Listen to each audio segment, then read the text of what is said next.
EPS 95 pension update विस्तृत सारांश। 1. परिचय और संदर्भ।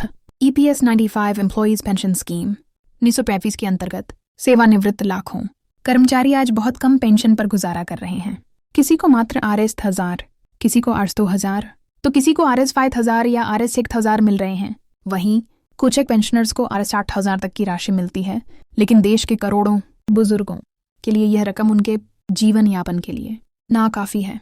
यही कारण है कि EPS 95 पेंशनर्स राष्ट्रीय संघर्ष समिति NAC और अन्य संगठन वर्षों से आंदोलनरत हैं। संसद से लेकर सड़कों तक, सुप्रीम कोर्ट से लेकर प्रधानमंत्री कार्यालय तक लगातार पेंशन सुधार की मांग उठ रही है। इस बीच कई बार सरकार ने आंकड़े जुटाने, नई लिस्ट तैयार करने और भविष्य में पेंशन बढ़ाने के संकेत दिए हैं, लेकिन पेंशनर्स को ठोस निर्णय का इंतजार है। 2. प्रधानमंत्री व मंत्रियों से मुलाकात की कोशिश। पेंशनर्स की सबसे बड़ी मांग रही है कि प्रधानमंत्री नरेंद्र मोदी जी से सीधी मुलाकात हो और उनके सामने यह मुद्दा रखा जाए।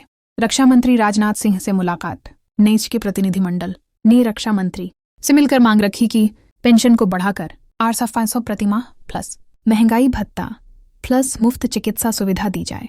रक्षा मंत्री ने भरोसा दिलाया कि वे प्रधानमंत्री से मुलाकात करवाएंगे। श्रम मंत्री मनसुख मांडविया का रुख। उन्होंने कहा कि सबसे पहले डाटा तैयार होना जरूरी है। किसे कितनी पेंशन मिल रही है, कितने लोग न्यूनतम और साधन पर हैं और कितनों को RS 6000 8000 मिल रहे हैं। इस आधार पर ही नई पॉलिसी बनेगी। 3. पेंशनर्स की स्थिति, भेदभाव और असमानता। सबसे बड़ा विवाद यही है कि सभी पेंशनर्स को समान लाभ नहीं मिल रहे। किसी को RS 1000 से भी कम पेंशन, किसी को RS 2000 RS 3000, कुछ एक को RS 6000 से ऊपर। यूनियन और संगठन मांग कर रहे हैं कि सभी को कम से कम RS 500 से RS 9000 पेंशन दी जाए। पेंशनर्स का कहना है कि यह असमानता अनुचित और अमानवीय है। 4. फेक न्यूज़ और अफवाहें। 2018 से अब तक कई यूट्यूबर्स और सोशल मीडिया यूजर्स भ्रामक खबरें फैलाते रहे हैं।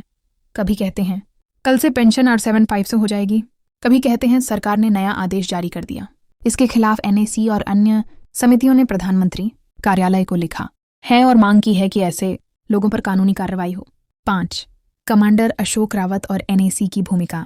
कमांडर रावत और उनकी टीम लगातार मीटिंग्स आयोजित कर रहे हैं, संसद और मंत्रियों तक प्रतिनिधिमंडल भेज रहे हैं, zoom call and live session लेकर पेंशनर्स को जोड़ रहे हैं, एकजुटता पर जोर दे रहे हैं। भेदभाव मत करो, सबके लिए समान पेंशन की लड़ाई लड़ो। उनका कहना है कि आज देश में 80 लाख EPS 95 पेंशनर्स हैं। अगर सब मिलकर आवाज उठाई तो सरकार को झुकना ही पड़ेगा। 6. समापन। EPS 95 पेंशनर्स की लड़ाई सिर्फ पैसों की नहीं, बल्कि सम्मान और जीवन सुरक्षा की लड़ाई है। आज भी लाखों बुजुर्ग RS 1000 RS 2000 की पेंशन में गुजारा कर रहे हैं। दवाइयों और घर का खर्च तक पूरा नहीं हो पाता, लेकिन पेंशनर्स का हौसला मजबूत है।